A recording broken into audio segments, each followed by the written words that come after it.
ನಮಸ್ಕಾರ ಸ್ನೇಹಿತರೆ, ನಾವು ಈಗ ಹಂಪಿಯ 3 ಅದ್ಭುತ ಕಟ್ಟಡಗಳ ಬಗ್ಗೆ ತಿಳಿದುಕೊಳ್ಳೋಣ.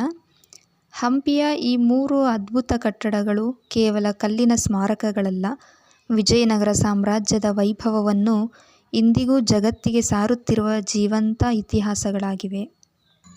ಅಂತಹ 3 ಅದ್ಭುತ ಸ್ಮಾರಕಗಳು ಯಾವುವೆಂದರೆ ಹಂಪಿಯ ಕಮಲ ಮಹಲ್, ಗಜಶಾಲೆ ಮತ್ತು ಒಂಟೆ ಶಾಲೆ. ಇವು ವಿಜಯನಗರ ಸಾಮ್ರಾಜ್ಯದ ವಾಸ್ತುಶಿಲ್ಪದ ಅಧ್ಯಯನದ ಅದ್ಭುತ ಮಾದರಿಗಳಾಗಿವೆ. ಇವು ರಾಜಮನೆತನದ ಮಹಿಳೆಯರ ವಾಸಸ್ಥಳ, ಆನೆಗಳ ನಿವಾಸ ಹಾಗೂ ಒಂಟೆಗಳ ನಿರ್ವಹಣೆಗೆ ಬಳಸಲಾಗುತ್ತದೆ. ಸ್ನೇಹಿತರೆ, ಈಗ ನಾವು ಕಮಲ ಮಹಲ್ನ ಇತಿಹಾಸದ ಬಗ್ಗೆ ತಿಳಿದುಕೊಳ್ಳೋಣ. ಈ ಕಮಲ ಮಹಲ್ 15 ಮತ್ತು 16ನೇ ಶತಮಾನದಲ್ಲಿ ವಿಜಯನಗರ ಸಾಮ್ರಾಜ್ಯದ ಕಾಲದಲ್ಲಿ ನಿರ್ಮಾಣವಾಯಿತು.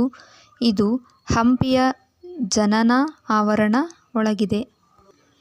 ಇದನ್ನು ರಾಜಮನೆತನದ ಮಹಿಳೆಯರು ವಿಶ್ರಾಂತಿ ಪಡೆಯಲು ಹಾಗೂ ಸಭೆ ನಡೆಸಲು ಬಳಸುತ್ತಿದ್ದರು.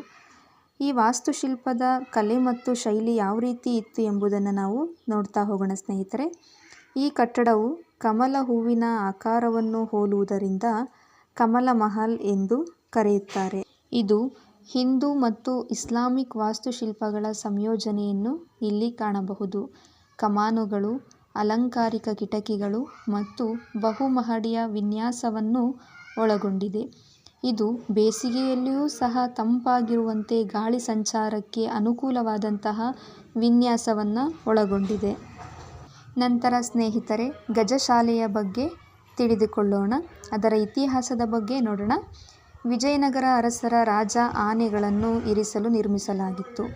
ಸುಮಾರು 11 ದೊಡ್ಡ ಕೋಣೆಗಳನ್ನು ಹೊಂದಿದೆ.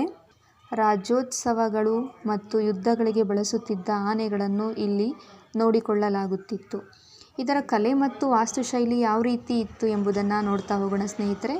ಪ್ರತಿಯೊಂದು ಕೋಣೆಯ ಮೇಲೂ ವಿಭಿನ್ನ ಆಕಾರದ ಗುಮ್ಮಟಗಳಿವೆ. ಇಸ್ಲಾಮಿಕ್ ಶೈಲಿಯ ಕಮಾನುಗಳು ಮತ್ತು ವಿಜಯನಗರ ಶೈಲಿಯ ಅಲಂಕಾರಗಳ ಸುಂದರ ಸಂಯೋಜನೆಯನ್ನು ನಾವು ಇಲ್ಲಿ ನೋಡ್ತಾ ಹೋಗ್ತೀವಿ.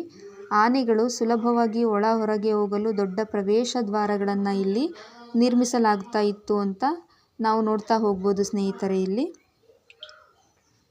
ನಂತರದ ಅದ್ಭುತವಾಗಿರುವಂಥ ಸ್ಮಾರಕ ಎಂದರೆ ಸ್ನೇಹಿತರೆ ಒಂಟೆ ಶಾಲೆ, ಕ್ಯಾಮಲ್ ಸ್ಟೇಬಲ್.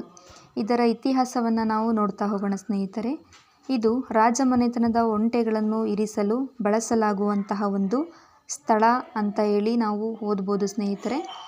ಇಲ್ಲಿ ವ್ಯಾಪಾರ, ಸಂದೇಶ ರವಾನೆ ಮತ್ತು ಸೈನಿಕ ಕಾರ್ಯಗಳಲ್ಲಿ ಒಂಟೆಗಳು ಪ್ರಮುಖ ಪಾತ್ರವನ್ನು ವಹಿಸ್ತಾ ಇದ್ವು. ಗಜಶಾಲೆಯ ಸಮೀಪದಲ್ಲೇ ಈ ಕಟ್ಟಡ ಇದೆ. ಇದರ ಕಲೆ ಮತ್ತು ವಾಸ್ತುಶಿಲ್ಪ ಶೈಲಿ ಯಾವ ರೀತಿ ಇತ್ತು ಅಂದರೆ ಉದ್ದವಾದ ಕಮಾನುಗಳ ಸಾಲು ಹಾಗೂ ಸರಳ ವಿನ್ಯಾಸವನ್ನು ಹೊಂದಿತ್ತು. ಹಾಗೆಯೇ ಬಲಿಷ್ಠ ಕಲ್ಲಿನ ನಿರ್ಮಾಣದಿಂದ ಇಂದಿಗೂ ಉತ್ತಮ ಸ್ಥಿತಿಯಲ್ಲಿ ಇದೆ. ಇದು ವಿಜಯನಗರ ಸಾಮ್ರಾಜ್ಯದ ಮತ್ತು ಇಸ್ಲಾಮಿಕ್ ವಾಸ್ತುಶಿಲ್ಪದ ಪ್ರಭಾವ ಇಲ್ಲಿ ಕೂಡ ಕಂಡು ಬರ್ತಾ ಇದೆ. ಈ 3 ವಾಸ್ತುಶಿಲ್ಪ ಶೈಲಿಯ ಕಟ್ಟಡಗಳ ವಿಶೇಷತೆ ಏನು ಎಂಬುದನ್ನು ನಾವು ನೋಡ್ತಾ ಹೋಗೋಣ ಸ್ನೇಹಿತರೆ. ಈ 3 ಕಟ್ಟಡಗಳು ವಿಜಯನಗರ ಸಾಮ್ರಾಜ್ಯದ ಶ್ರೀಮಂತಿಕೆ, ವಾಸ್ತುಕೌಶಲ್ಯ ಮತ್ತು ಕಲಾಪ್ರೇಮವನ್ನು ಪ್ರತಿಬಿಂಬಿಸ್ತಾ ಹೋಗುತ್ತೆ. ಹಂಪಿಯ ಸ್ಮಾರಕಗಳು ಇಂದು ಯುನೆಸ್ಕೋ ವಿಶ್ವ ಪರಂಪರೆ ತಾಣದ ಭಾಗವಾಗಿದೆ. ಕಮಲ ಮಹಲ್, ಗಜಶಾಲೆ ಮತ್ತು ಒಂಟೆ ಶಾಲೆ ಹಂಪಿಗೆ ಭೇಟಿ ನೀಡುವ ಪ್ರವಾಸಿಗರ ಪ್ರಮುಖ ಆಕರ್ಷಣೀಯ ಸ್ಥಳವಾಗಿದೆ ಸ್ನೇಹಿತರೆ. ಧನ್ಯವಾದಗಳು ಸ್ನೇಹಿತರೆ.